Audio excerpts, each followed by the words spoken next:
ભરૂચ જિલ્લાના ઝઘડિયા જીઆઈડીસી સ્થિત વેલસ્પન કંપનીમાં કલર કામ કરતા કામદારનું નીચે પટકાતા સારવાર દરમિયાન મોત નીપજ્યું હતું।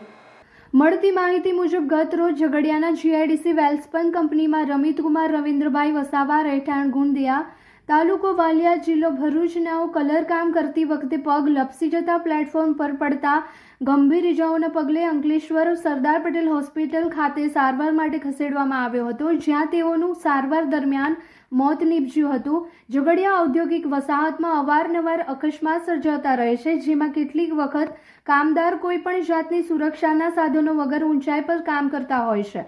કંપનીની બેદરકારીના કારણે કોઈ વાર ઊંચાઈ પરથી નીચે પટકાતા મોતને ભેટતા હોય છે। સેફટી ઇન્સ્પેક્ટર આવી કંપનીઓ પર લાલ કરે તે જરૂરી બન્યું છે। હાલ તો આ બનાવમાં ઝઘડિયા જીઆઈડીસી પોલીસે ગુનો નોંધી આગળની વધુ તપાસ હાથ ધરી છે।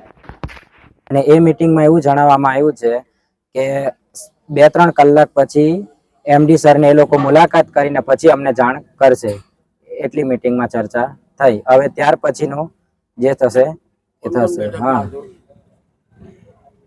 એમના સાહેબ લોકો હવે અંદરથી સાહેબ લોકો હતા ઓફિસમાં। હા, અમારા આગેવાનમાં સરપંચ, ઉપપ્રમુખ ને એ લોકો હતા બધા। હા, એ લોકોએ એવું કીધું કે એમડી અમેરિકા રહે છે, એટલે 7 વાગ્યા પછી અમે તમને જણાવીએ। અને અમે એવું કીધું કે 7 વાગ્યા સુધી તમે નહીં જણાવે તો અમે અહીંયા બોડી લાવીને ગેટ પર મૂકી દઈશું। રણજીતસિંહ ગણપતસિંહ વસાવા, સરપંચ ગુંદિયા। શું ઘટના બની છે? આ જે કંપની છે અહીંયા વેલસ્પોન, એમાં અમારા ગામનો છોકરો કામે ગયો હતો, તો ત્યાં કલર કામ કરતો તો ઉપરથી પડી જતા એ અહીંયા સરદાર પટેલમાં દાખલ કરી, ત્યાં એમનું એ એક્સપાયર થઈ ગયેલો છે। આ ઘટના ક્યારની છે? એ કાલે 3 વાગ્યાની ઘટના છે, અને હજુ સુધી કોઈ કંપનીનો માણસ કે કોઈ એને ખબર અંતર નથી લીધા। અને અમારે આગળ શું કરવું એના માટે કંપની દ્વારા અમને હજુ રિસ્પોન્સ કોઈ નથી મળ્યો। એના લીધે આ એના વાલી અને બધા અમે અહીંયા બોડી છે એને સ્વીકારવાના નથી જ્યાં સુધી આ કંપની અમારી જોડે વાત નહીં કરે। હજુ કંપનીના કોઈ માણસ તમારી વાત ના, હમણાં કંપનીના કોઈ માણસે આની ખબર નથી કાઢી હજુ સુધી। મારું નામ છે મનીષ કુમાર સુરેશભાઈ। હું ગુંદિયા ગામનો રહેવાસી છું।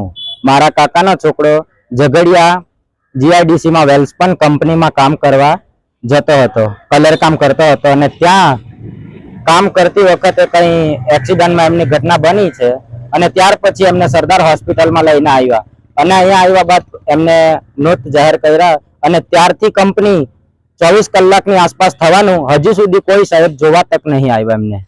બસ જ્યાં સુધી એ લોકો નહીં આવે ત્યાં સુધી અમે એમની બોડી સ્વીકારીએ નહીં। એમણે અહીંયા કાયમ પર આવવું પડશે, અને જે કંઈ અમારી વળતર હોય એમના મમ્મી પપ્પાને મળે એ રીતે અમને જવાબ આપવો પડશે, અને મીડિયામાં જાહેરમાં રૂબરૂમાં જવાબ આપવો પડશે। બાકી ઓફિસમાં કોઈ બેઠક અમે લઈએ નહીં।